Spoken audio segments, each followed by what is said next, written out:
En lisant la Bible, je pense à tant de personnes que j'aimerais connaître leur témoignage personnel. Bien sûr, c'est merveilleux de lire les récits de ce que d'autres ont entendu, vu et entendu sur la façon dont Dieu a changé des vies. Mais il n'y a absolument rien de tel que de l'entendre de la bouche même d'un de la personne, pour ainsi dire. Personne, à part Dieu et l'individu, ne connaît les détails les plus intimes et les plus complexes du parcours d'une personne. Personne, à part Dieu et l'individu, ne connaît la douleur ou l'angoisse qu'elle a endurée. On dit que ce qui vient du cœur touche le cœur. Alors si quelqu'un vous demandait qui est Jésus-Christ pour vous, comment répondriez-vous? Si quelqu'un vous demandait ce que votre Dieu a fait pour vous, comment répondriez-vous? Si vous demandiez à quelqu'un comme Lazare de vous dire qui est Jésus-Christ pour lui, j'imagine qu'il vous répondrait quelque chose comme « Jésus-Christ est le donneur de vie. Il peut donner la vie et ressusciter un corps mort. » Et si nous demandions à la femme anonyme de la Bible qui était connue pour son problème de santé, j'imagine qu'elle commencerait son témoignage en disant « Il m'a guéri. Un jour, j'ai touché le bord de son vêtement et il m'a guéri. Jésus-Christ est mon docteur. Il m'a rendu la santé. » Il est important pour nous parfois de nous arrêter et d'examiner notre vie et de rendre grâce à Dieu pour ses bienfaits dans notre vie. En ce mois de septembre, je nous invite à faire une petite pause et de dire à Jésus qui il est pour nous. Je lui donner notre témoignage de reconnaissance, et des actions de grâce à Dieu et à faire des prières puissantes pour marquer son action dans notre vie. Avant que nous le faisons, je vous demande de cliquer sur le bouton j'aime. Car, quand vous cliquez sur ce bouton, vous signalez à YouTube que ce que vous voyez et entendez vous a plu. Et que, cela peut être partagé avec d'autres personnes. Quelqu'un comme l'apôtre Paul parlerait probablement de la grandeur de l'amour du Christ. Un homme qui était autrefois rempli de haine envers les chrétiens, un homme qui avait l'habitude de les traquer et de les persécuter, pourrait être pardonné, aimé et avoir la possibilité de changer de vie. Je suis sûr que Ruth témoignerait de la grandeur de la faveur de Dieu. Je suis sûr que frère Job parlerait de la puissance extraordinaire de Dieu et de sa capacité à restaurer. Il dirait que Dieu peut restaurer tout ce que l'ennemi a volé. Il peut tout restaurer même lorsque tout espoir est perdu. C'est pourquoi, une fois de plus, je voudrais vous poser la question suivante, qui est Jésus-Christ pour vous? Comment répondriez-vous? Saint, sur le plan personnel, Jésus-Christ est mon Seigneur et mon Sauveur. Il est mon protecteur. Il m'a protégé d'attaques que je n'avais même pas vues venir. Il a eu la gentillesse de me protéger de gens déterminés à me faire tomber. Et donc, quel est votre témoignage? Qu'a fait le Seigneur pour vous? Souvent, pour y parvenir, nous devons regarder en arrière. Nous devons regarder d'où nous venons et le comparer à où nous sommes maintenant. Nous devons regarder en arrière et voir d'où Dieu nous a réellement amenés. C'est là que réside le véritable témoignage. Lorsque Jésus a délivré et libéré un homme possédé par un démon, voici ce que dit la Bible dans Luc 8, versets 38 et 39. Or, l'homme de qui les démons s'étaient retirés le supplia de le laisser rester avec lui. Mais Jésus le renvoya, en lui disant, « Retourne dans ta maison, et raconte tout ce que Dieu a fait pour toi. » Il s'en alla et publia dans toute la ville tout ce que Jésus avait fait pour lui. Pourquoi Jésus a-t-il encouragé cet homme à aller raconter tout ce que Dieu avait fait pour lui? Eh bien, c'est parce que son témoignage allait encourager les autres. Son témoignage édifiera les autres. C'est pourquoi, peuple de Dieu, vous devez donner votre témoignage. Donnez-le à chaque occasion, non pour vous glorifier, mais pour glorifier Jésus-Christ. Votre témoignage aidera la foi de quelqu'un d'autre. Votre témoignage encouragera quelqu'un qui traverse ses propres difficultés. Votre témoignage renforcera la conviction de quelqu'un que Dieu peut et qu'il viendra à son secours. Et surtout, saints, la principale chose que votre témoignage doit faire, c'est de glorifier Jésus-Christ. Dieu voit le cœur. Il connaît votre cœur. Alors, dans tout ce que vous faites, demandez-vous, est-ce que je cherche à être vu ou est-ce que je cherche vraiment le Seigneur? Alors maintenant, alors que nous nous préparons à nous approcher du trône de Dieu, concentrons-nous sur l'humilité et la pureté du cœur. Ayons un cœur pur qui ne fait pas les choses pour être vu, mais pour honorer Dieu et lui rendre gloire. Pour être plus proche de lui. Pour avoir une relation intime avec lui. Seigneur Jésus, Maître, nous demandons ton aide. Aide-nous à avoir un cœur pur. Aide-nous à avoir un cœur pur. Aide-nous à rechercher ta miséricorde au lieu de rechercher la gloire personnelle. Seigneur Jésus, aide-nous à rechercher ton approbation plutôt que celle des autres. Je prie pour que tu nous donnes des cœurs qui désirent être vus et entendus uniquement par toi, Seigneur. Élimine de nous un cœur égoïste et orgueilleux qui veut être vu et entendu par les autres. Éphésiens 2 versets 8 à 10 dit, « Car c'est par la grâce que vous êtes sauvés, par le moyen de la foi. Et cela ne vient pas de vous. C'est le don de Dieu. Ce n'est point par les œuvres, afin que personne ne se glorifie. Car nous sommes son ouvrage, ayant été créés en Jésus-Christ pour de bonnes œuvres, que Dieu a préparées d'avance, afin que nous les pratiquions. Seigneur Jésus, je prie avec tous ceux qui m'écoutent que tu es notre Maître et notre Sauveur. Tu es l'Alpha et l'Oméga, le Roi des rois et le Seigneur des seigneurs. Seigneur Jésus, nous disons que tu es grand et puissant. Tu es notre libérateur, notre Rédempteur et le Roi qui vient bientôt. Seigneur Jésus, nous te louons d'être le bon berger. Nous te louons d'être un pont sur les eaux troubles. Tu es un ami plus proche qu'un frère. Seigneur, je te remercie maintenant pour tout ce que tu as fait. Je te remercie, Seigneur Jésus, parce que je ne suis plus là où j'étais. Je te remercie, Seigneur, car par ta grâce, je ne vis plus dans le péché, mais j'ai la force de lutter pour la justice.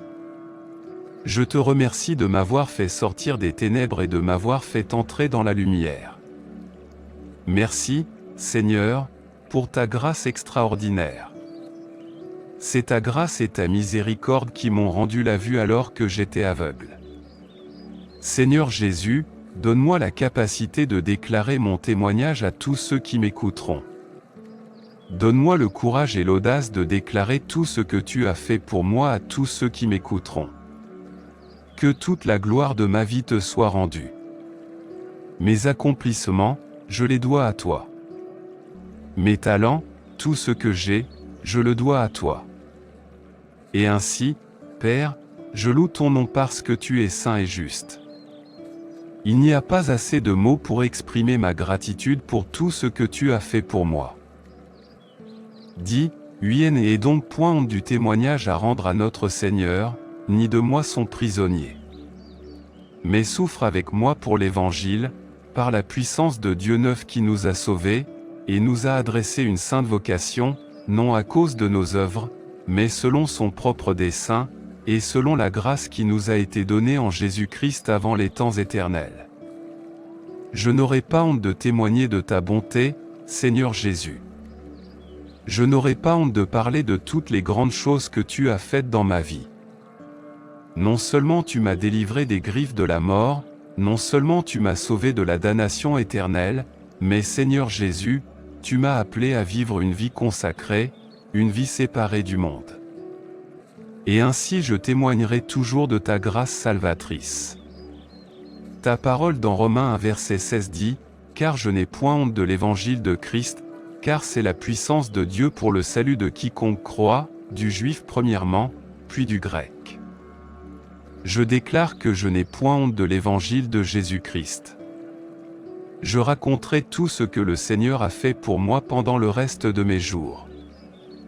Seigneur Jésus, je te loue. Sois glorifié. Merci d'avoir entendu ma prière. Au nom puissant et précieux de Jésus-Christ, je prie. Amen. Pour celui qui est tenté, pour celui qui se débat entre faire le bien et le mal, vous luttez contre des désirs pécheurs. Je veux vous donner un message qui, je l'espère, vous encouragera à continuer à vous battre pour faire le bien. Continuez à vous battre pour faire ce qui est juste devant le Seigneur. Je veux vous parler de Noé. Nous connaissons tous cette histoire du grand déluge qui a anéanti la terre. Nous connaissons tous l'histoire de l'arche. Et c'est une excellente histoire à raconter aux enfants avant de dormir. Mais sur un sujet plus sérieux, l'histoire de Noé nous apporte quelques indices, quelques avertissements sur les derniers jours. Matthieu chapitre 24, versets 36 à 37 dit, « Comme il en fut du temps de Noé, ainsi en sera-t-il à l'avènement du Fils de l'homme. » Jésus, parlant de son retour, dit, « Comme il en fut du temps de Noé, ainsi en sera-t-il à l'avènement du Fils de l'homme. » Alors, comment interpréter ce que Jésus dit ici? Comment rendre cela pertinent à l'époque où nous vivons? Eh bien, Noé était un homme juste. C'était un homme juste qui vivait à une époque où le monde était rempli de péchés. La société était devenue perverse et méchante. Les gens préféraient faire les choses à leur façon. Et le mal régnait dans le cœur de beaucoup. Permettez-moi de m'arrêter là et de poser quelques questions sur l'époque actuelle dans laquelle nous vivons. Vivons-nous à une époque où le monde est rempli de péchés? La société est-elle devenue perverse et méchante? Les gens préfèrent-ils faire les choses à leur façon? Y a-t-il du mal dans ce monde aujourd'hui? En poursuivant, je veux que vous appliquiez ce qu'étaient les jours de Noé et que vous les compariez à ceux d'aujourd'hui. Avant le déluge, alors que Noé construisait l'arche, il a passé des années et des années à prêcher au peuple. Mais personne n'a répondu. Les gens ont ignoré les avertissements annonçant que le jugement de Dieu allait arriver. Les gens ont ignoré les appels à la repentance. Maintenant, laissez-moi vous poser une question. Combien de personnes peuvent accéder à l'Évangile aujourd'hui mais choisissent de ne pas le faire? Combien de personnes entendent l'Évangile aujourd'hui mais choisissent de l'ignorer? Je suis sûr que lorsque Noé prêchait, et après un certain temps, lorsque les gens n'ont pas vu le déluge arriver, je crois qu'il aurait été moqué par certains. Et même persécuté. Et à notre époque, alors que nous parlons de la fin des temps, que nous parlons de la 11e heure et de la proximité du retour du Christ, la Bible déclare dans 2 Pierre 3, verset 3, « Sachez avant tout que dans les derniers jours il viendra des moqueurs avec des moqueries, au gré de leurs désirs impurs. » On nous dit que ceux d'entre nous qui attendent le retour du Christ devront faire face à des gens qui se moqueront de nous.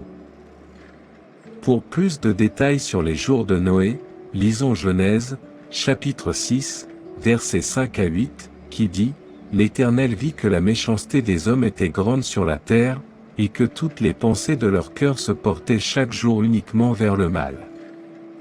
L'Éternel se repentit d'avoir fait l'homme sur la terre, et son cœur fut affligé. L'Éternel dit, j'exterminerai de la surface de la terre l'homme que j'ai créé, l'homme, le bétail, les reptiles et les oiseaux du ciel, car je me repens de les avoir faits. Mais Noé trouva grâce aux yeux de l'Éternel. Nous pouvons donc comprendre que la terre était bien loin de ressembler au jardin d'Éden. La Bible nous donne une image qui ressemble plutôt à l'enfer sur terre, car la méchanceté y avait pris le dessus. Il n'y avait plus de morale divine, plus de normes divines. Toutes les normes avaient été remplacées par le mal. Toutes les lois de Dieu avaient été mises de côté et remplacées par l'iniquité humaine. C'était un monde dans lequel tout ce qui était autrefois tabou était désormais pratiqué ouvertement. Toutes les institutions de Dieu s'étaient effondrées et toute la société était en train de s'effondrer. Aujourd'hui, je vous le demande encore une fois, regardez autour de vous, regardez dans toute la société, regardez dans les médias grand public, regardez certaines des actions dont nous sommes témoins partout dans le monde, regardez certaines des lois qui sont votées.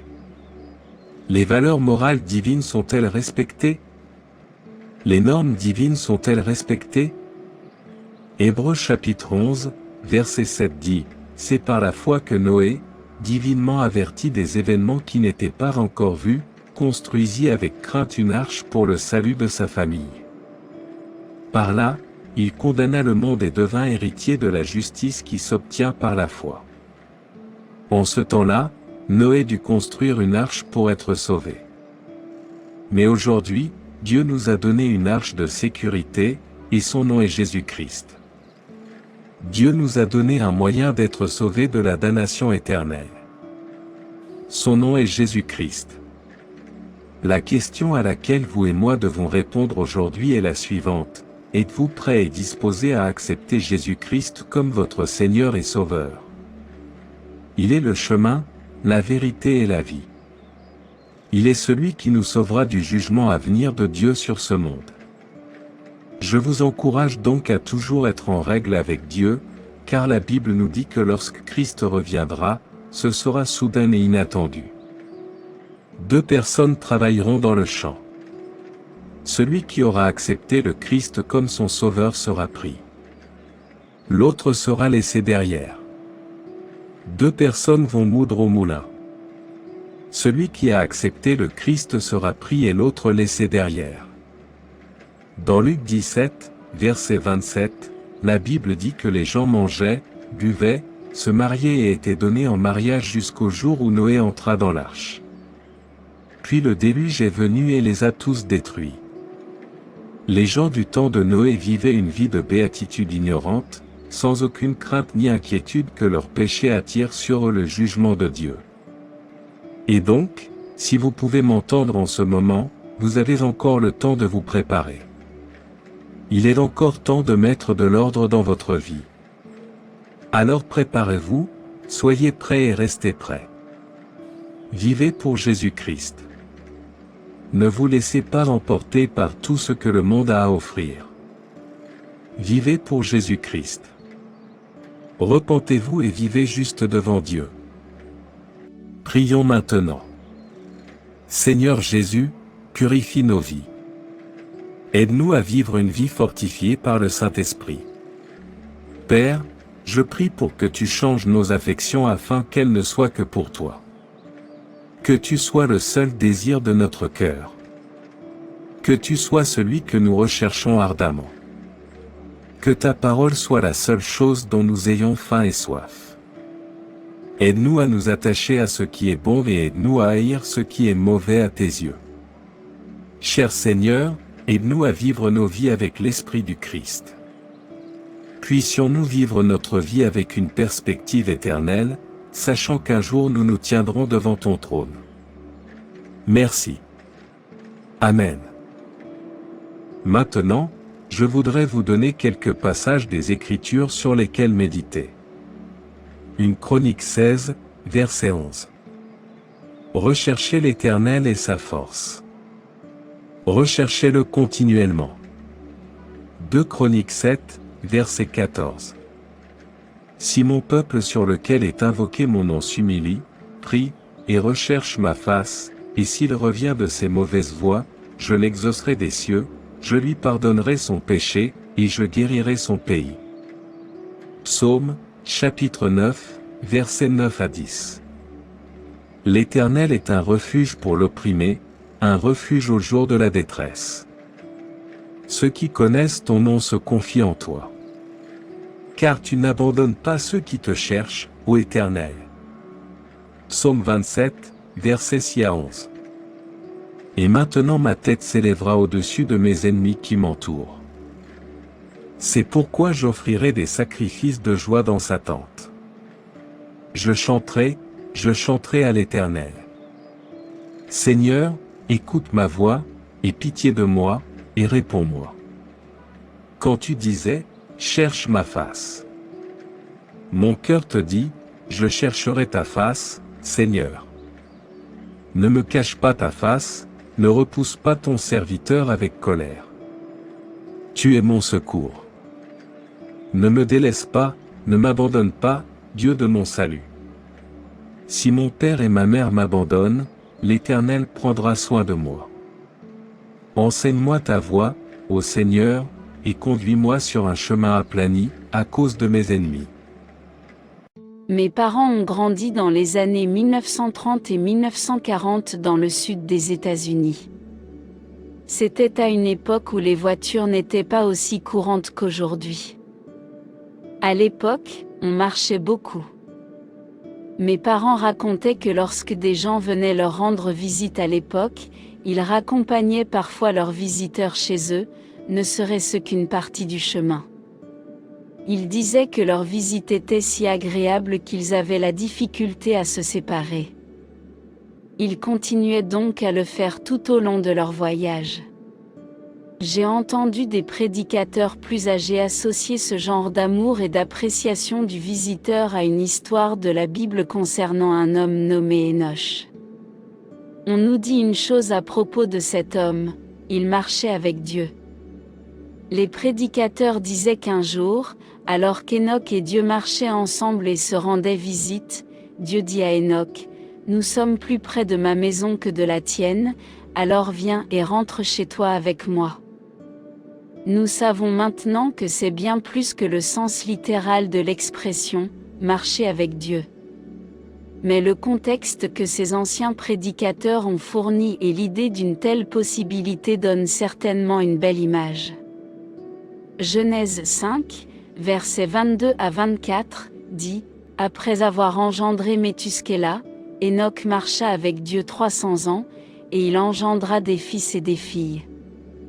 Tous les jours d'Enoch furent donc de 365 ans. Enoch marcha avec Dieu, et il ne fut plus, car Dieu le prit. » Dans ce court passage, on nous dit à 2 reprises, Enoch marchait avec Dieu. Si vous approfondissez votre lecture et essayez vraiment de comprendre ce que la Bible entend par « Enoch marchait avec Dieu », vous constaterez que d'autres traductions développent cette idée et disent qu'Enoch marchait en communion habituelle avec Dieu ou qu'Enoch marchait avec Dieu dans une crainte respectueuse et une obéissance. La vie d'Enoch se résume en 4 mots. Il marchait avec Dieu. Mais attention, 2 personnes ne peuvent pas marcher ensemble si elles ne sont pas d'accord. Je pourrais même aller jusqu'à dire que 2 personnes ne peuvent pas marcher ensemble si l'une ne dirige pas et l'autre ne se soumet pas. Voyez les choses ainsi. Vous n'aurez jamais 2 PDG pour une même entreprise, ni 2 capitaines pour une même équipe, ni 2 présidents pour un même pays. Un seul peut diriger.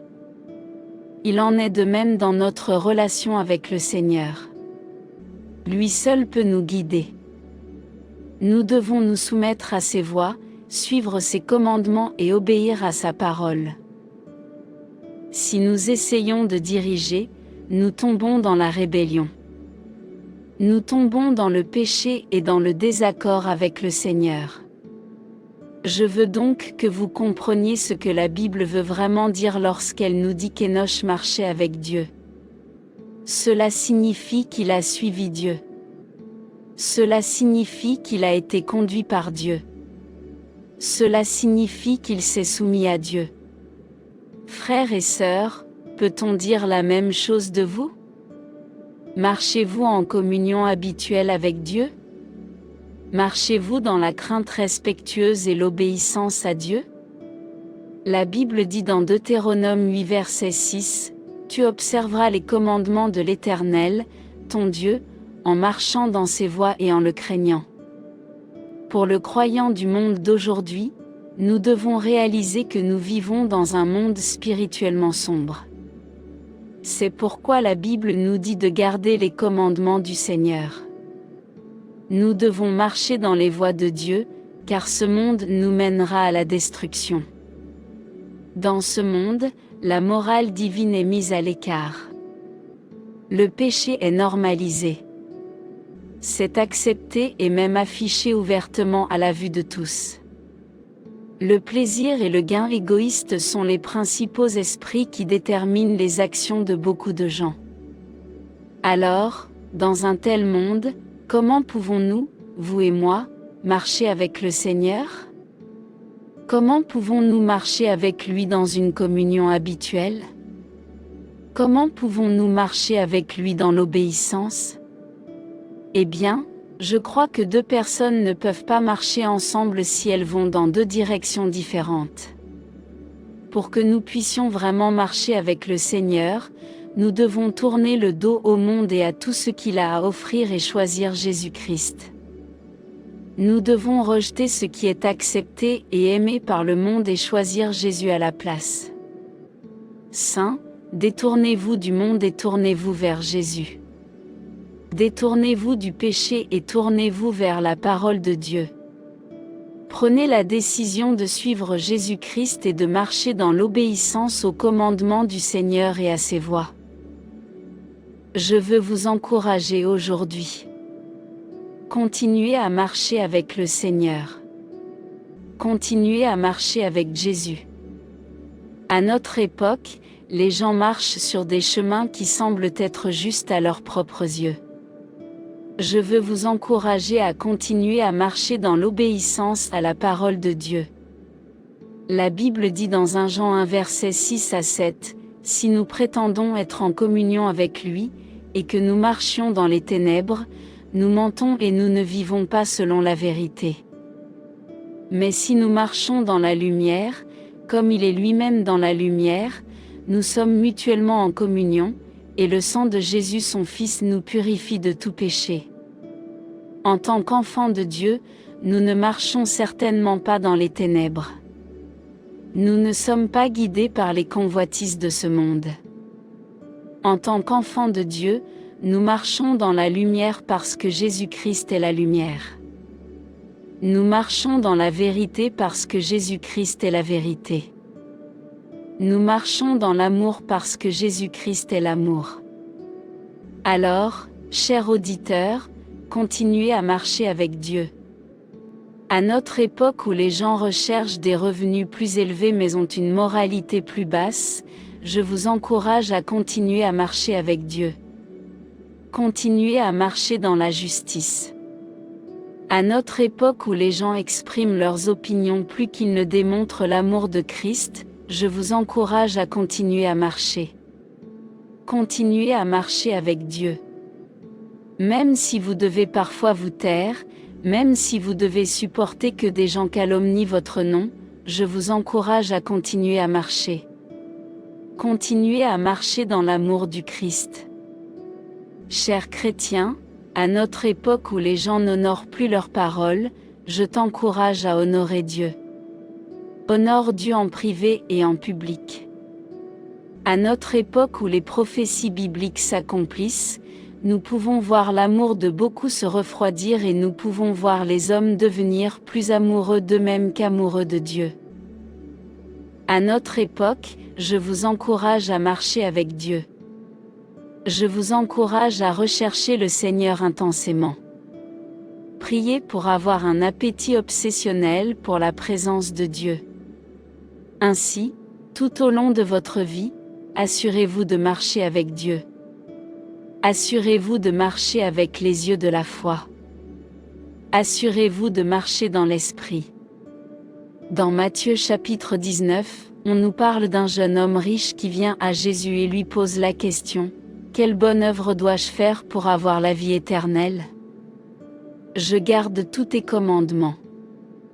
Je n'ai jamais tué. Je ne suis pas un voleur. J'aime mon prochain. Que dois-je faire d'autre ? » La réponse que Jésus a donnée à ce jeune homme démontre mon point de vue: on ne peut pas marcher avec Dieu et continuer à aimer le monde. Il faut tourner le dos à ce monde. Tourne le dos à ce qu'elle a à offrir. Jésus répondit au jeune homme dans Matthieu 19, versets 21 et 22. Et il dit: « Si tu veux être parfait, va, vends tous tes biens. Et donne l'argent aux pauvres, et tu auras un trésor dans le ciel. Puis viens, suis-moi. » Le verset 22 continue cependant en disant, « Mais lorsque le jeune homme entendit cela, il s'en alla tout triste, car il avait de grands biens. » Le jeune homme riche était prêt à tout, sauf à tourner le dos au monde. Il était prêt à suivre tous les commandements tant qu'il pouvait encore avoir un pied dans le monde. Mais écoutez, nous ne pouvons pas faire ça. Le Christ exige que nous venions à lui avec la volonté de laisser tout ce qui existe dans ce monde. Il exige que nous soyons entièrement à ses côtés. Tout ce qui ne correspond pas à un engagement total envers le Seigneur n'est pas acceptable. Rien de moins que votre dévotion totale à Dieu ne sera acceptable. Alors, dans votre vie quotidienne, mettez Dieu en premier. Tournez le dos au monde. Tournez le dos au péché et marchez en communion habituelle avec Jésus-Christ. Que votre marche soit celle de l'obéissance au Seigneur. Alors que nous nous préparons à nous tourner vers Dieu dans la prière, je vous encourage à prendre un moment pour vous examiner vous-même, pour découvrir ce qui vous éloigne de nous à notre époque. À notre époque, qu'est-ce qui vous tient plus à cœur que la présence de Dieu, que la parole de Dieu, que la volonté de Dieu? Dans quel domaine êtes-vous mis au défi? Dans quel domaine devez-vous vous soumettre davantage à Dieu? En nous approchant de lui, confions-lui cette tâche. Prions maintenant. Seigneur, aie pitié de moi, Père, et donne-moi la grâce de voir ce monde tel qu'il est réellement. Ce monde ne me mènerait qu'à la destruction. Mais ta voix, Seigneur Jésus, me conduira à une éternité en ta présence. Père céleste, ouvre nos yeux pour que nous puissions voir qu'il n'y a rien à gagner de ce monde. Ce monde ne peut que nous décevoir. Mais toi, Seigneur Jésus, tu ne nous décevras jamais et tu ne nous laisseras pas tomber. Seigneur Jésus, la joie, la paix, la protection et le véritable contentement ne peuvent être trouvés qu'en toi, pas dans ce monde. Ce monde est rempli de plaisirs éphémères, et je prie pour ne jamais me laisser attirer par ce que ce monde offre. Aide-moi à rejeter les avances du monde, Seigneur. Je désire marcher avec toi. Dans Romains 13, versets 12 à 15, il est écrit, « La nuit est avancée, le jour approche. Dépouillons-nous donc des œuvres des ténèbres et revêtons les armes de la lumière. Marchons honnêtement, comme en plein jour, loin des orgies et de l'ivrognerie, de l'immoralité sexuelle et de la sensualité, des querelles et des jalousies, mais revêtons-nous du Seigneur Jésus-Christ et ne laissons pas la chair satisfaire ses désirs. Je prie que la crainte de Dieu gouverne ma vie. Saint-Esprit, aide-moi à me conduire conformément à la parole de Dieu. Aide-moi à marcher honorablement et avec intégrité en tant qu'enfant de Dieu. Père, aide-moi à marcher dans l'obéissance à ta parole. Aide-moi à marcher sous la direction du Saint-Esprit. Que la foi soit mes yeux. Seigneur, je désire toujours marcher avec toi. Je désire marcher en accord avec toi. Je désire marcher dans la soumission à toi. Entends mon cri, Seigneur Jésus, alors que mon cœur aspire à ta présence. Seigneur, je cherche à me rapprocher de toi chaque jour. Que tu sois mon unique centre d'intérêt. Que ta présence soit le désir de mon cœur. Purifie-moi, ô Dieu, et enlève tous les désirs mondains de ma vie. Éliminez toutes les passions impies. Votre parole dans Luc 10 verset 27 dit, « Tu aimeras le Seigneur ton Dieu de tout ton cœur, de toute ton âme, de toute ta force et de toute ta pensée, et ton prochain comme toi-même. » De tout ce que j'ai, de chaque souffle en moi, je déclare que Jésus-Christ est Seigneur de ma vie. Mon cœur est à toi. Mon âme est à toi. Mon esprit est à toi. Je te louerai de toute ma force, je t'adorerai de tout mon être, je bénirai ton saint nom à jamais. Sois avec moi, Père Dieu. Sois avec moi, Seigneur Jésus. Sois avec moi, Saint-Esprit. Je te remercie d'avoir entendu ma prière. Au nom de Jésus, je prie. Amen. Tu observeras les commandements du Seigneur ton Dieu, en marchant dans ses voies et en le craignant. Si nous prétendons être en communion avec lui, tout en marchant dans les ténèbres, nous mentons et ne vivons pas selon la vérité. Mais si nous marchons dans la lumière, comme il est lui-même dans la lumière, nous sommes en communion les uns avec les autres. Et le sang de Jésus son Fils nous purifie de tout péché. Si tu veux être parfait, va, vends tous tes biens, donne-les aux pauvres, et tu auras un trésor dans le ciel. Puis viens, suis-moi. Mais le verset 22 continue en disant, « Quand le jeune homme entendit cela, il s'en alla tout triste, car il avait de grands biens. » La nuit est déjà avancée, le jour approche. Dépouillons-nous donc des œuvres des ténèbres et revêtons les armes de la lumière. Marchons honnêtement, comme en plein jour, loin des excès du vin, de l'impudicité, de la débauche, des querelles et des jalousies. Mais revêtons-nous du Seigneur Jésus-Christ, et ne laissons pas la chair se livrer à ses convoitises.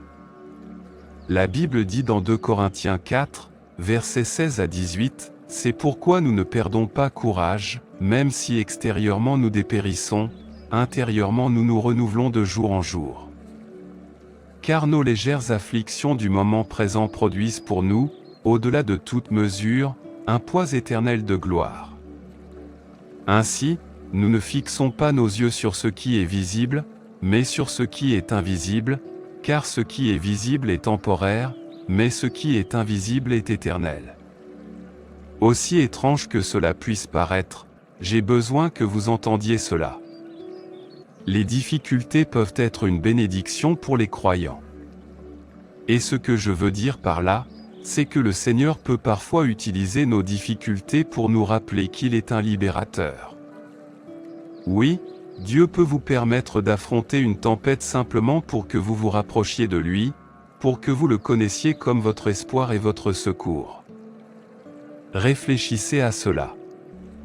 Si Joseph n'avait pas été rejeté par ses frères, s'il n'avait pas été vendu comme esclave, aurait-il su que Dieu l'élèverait pour devenir l'un des hommes les plus puissants d'Égypte? Si la femme atteinte d'une perte de sang n'avait pas souffert si longtemps, aurait-elle su que Dieu est un guérisseur? Si un homme nommé Bartimée n'était pas aveugle, aurait-il su que Dieu peut donner la vue?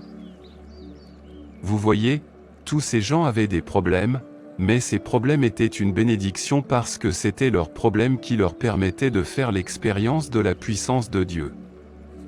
Et je ne sais pas ce que vous en pensez, mais si un problème me rapproche de Dieu, si un problème me permet de le connaître d'une toute nouvelle manière, alors j'accueille ce problème avec plaisir, car j'accueille d'autant plus avec plaisir la connaissance de Dieu.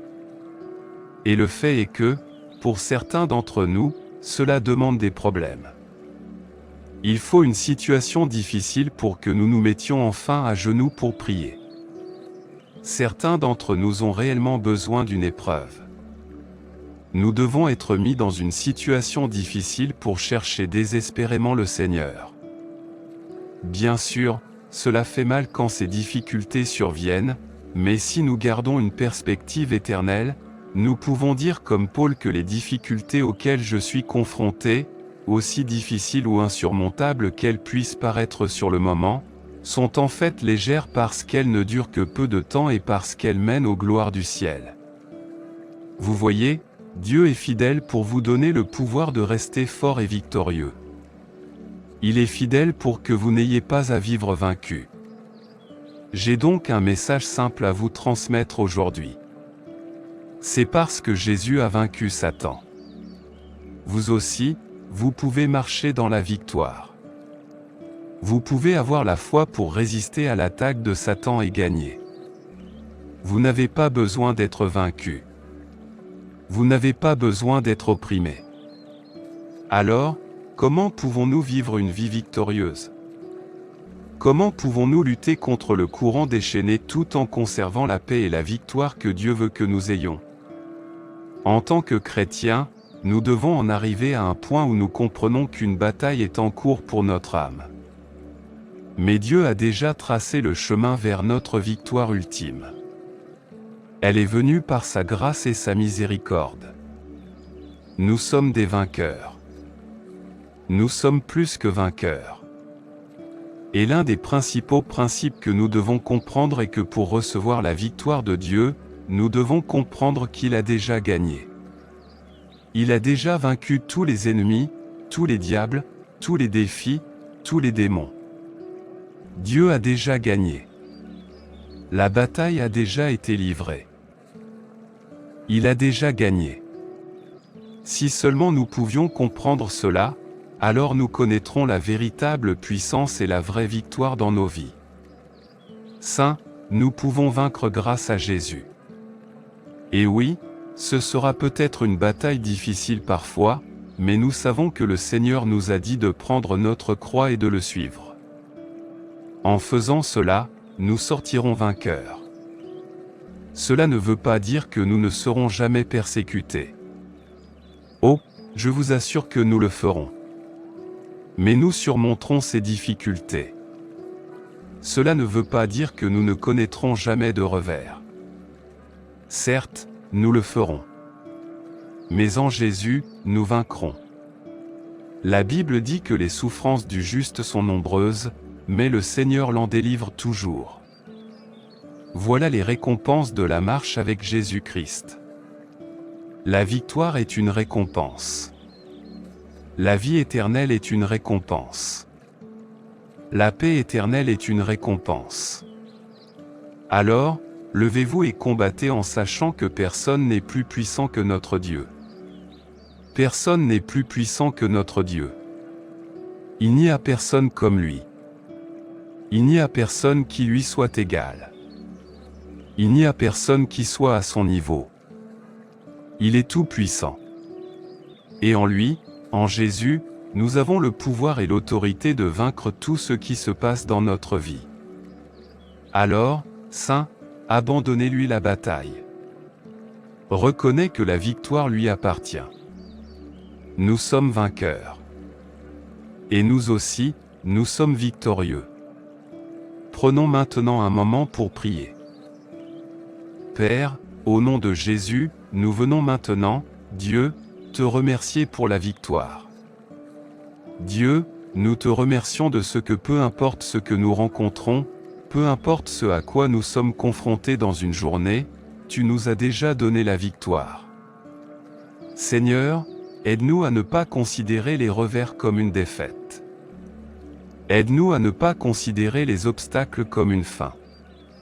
Mais Seigneur, aide-nous à garder nos yeux fixés sur toi, à garder nos esprits fixés sur toi, à nous rappeler que peu importe à quoi cela ressemble, si ta parole dit que nous sommes victorieux, et si nous marchons dans les voies de la parole, alors peu importe à quoi cela ressemble, nous avons la victoire. Parfois, nous devons changer d'avis sur ce à quoi ressemble la victoire. Si nous regardons la croix, simplement en regardant la croix avec notre Père naturalisé, nous comprenons que cela ne ressemblait pas à une victoire. Mais oh, quand nous comprenons ce qui s'est passé dans le monde spirituel, quand nous comprenons que cette croix n'était qu'un moyen pour parvenir à une fin, alors nous comprenons à quoi ressemble la victoire. Et donc, Père, alors que je prie pour nos frères et sœurs, je prie pour que, quelle que soit la croix qu'ils portent aujourd'hui, ils se souviennent que le poids de la croix ne l'emporte pas sur le poids de la victoire. Je prie pour que mes frères et sœurs tiennent bon, qu'ils restent forts, qu'ils restent enracinés et fondés en toi. Et qu'ils se souviennent qu'à la fin, lorsque la bataille sera terminée et que la poussière retombe, ils se tiendront dans le cercle des vainqueurs. 1 Corinthiens 15 verset 58 dit, « C'est pourquoi, mes frères bien-aimés, soyez fermes, inébranlables, travaillant de mieux en mieux aux œuvres du Seigneur, sachant que votre travail ne sera pas vain dans le Seigneur. » Père, je prie pour que je sois ferme et inébranlable dans ma foi. Quoi qu'il arrive dans cette vie, que cela ne m'éloigne pas de ma foi en Jésus-Christ. Que le miracle que je demande se réalise ou non, que ma foi demeure en toi, Seigneur Jésus. Si je suis perplexe face à une situation que je rencontre, tu es mon rocher et ma foi demeurera en toi. Père, quand la vie semble s'effondrer, quand c'est mon moment d'être mis à l'épreuve, je prie pour que le Saint-Esprit m'aide à garder les yeux fixés sur Jésus-Christ. Aide-moi, Saint-Esprit, afin que je puisse comprendre que les difficultés de cette vie ne sont que temporaires. Elles ne sont que momentanées en comparaison de la joie qui m'attend dans l'éternité. C'est pourquoi, Seigneur, je prie pour que tu m'aides. Aide-moi à fortifier mon caractère. Aide-moi à ne pas être quelqu'un qui est fort dans la foi seulement quand tout va bien, mais que je sois toujours fort dans la foi, quelles que soient les difficultés auxquelles je suis confronté. Ta parole dans 2 Corinthiens 13, verset 5, dit « Examinez-vous vous-même pour voir si vous êtes dans la foi. » Examinez-vous vous-même. Ne reconnaissez-vous pas que Jésus-Christ est en vous? À moins que vous ne soyez impuissant. Père, ouvre mes yeux, pour que je m'examine moi-même. Aide-moi à examiner ma vie à la lumière de ta parole. Aide-moi à examiner mes pensées et ma conduite à la lumière de ce que ta parole dit qu'un croyant devrait être. Aide-moi à être plein d'intégrité, à prier et à être plein d'amour. Père, je te remercie d'avoir entendu ma prière. Je bénis ton saint nom. Et c'est au nom de Jésus que je prie et que je te rends grâce. Amen. Merci, Seigneur, d'avoir entendu et répondu à ma prière. Au nom puissant de Jésus, je prie. Amen. Je prie que toutes les bénédictions de cette prière soient maintenant sur vous au nom de Jésus. Si vous avez été béni par ce message, tapez le mot Amen dans la section commentaires ci-dessous. Vous pouvez nous aider à atteindre plus de personnes et à répandre l'Évangile. Vous pouvez le faire en partageant la vidéo avec un ami ou un membre de votre famille qui, selon vous, a besoin de la bénédiction de cette prière, et en cliquant sur le bouton j'aime. N'oubliez pas non plus de vous abonner à la chaîne pour plus de vidéos qui béniront votre cœur et élèveront votre esprit. Nous apprécions tous ceux qui nous soutiennent. Vous avez l'opportunité d'être une bénédiction. N'hésitez pas à laisser votre demande de prière dans la section commentaires afin que nous puissions les présenter devant Dieu pour vos bénédictions et votre victoire. Et pour que d'autres croyants sur la plateforme YouTube et partout dans le monde puissent nous rejoindre et commencer à prier pour vous dès maintenant. À Dieu soit toute la gloire. Que la grâce et la paix de notre Seigneur Jésus-Christ soient avec vous tous.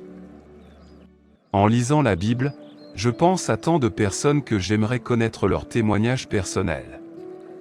Bien sûr, c'est merveilleux de lire les récits de ce que d'autres ont entendu, vu et entendu sur la façon dont Dieu a changé des vies. Mais il n'y a absolument rien de tel que de l'entendre de la bouche même d'un de la personne, pour ainsi dire. Personne, à part Dieu et l'individu, ne connaît les détails les plus intimes et les plus complexes du parcours d'une personne. Personne, à part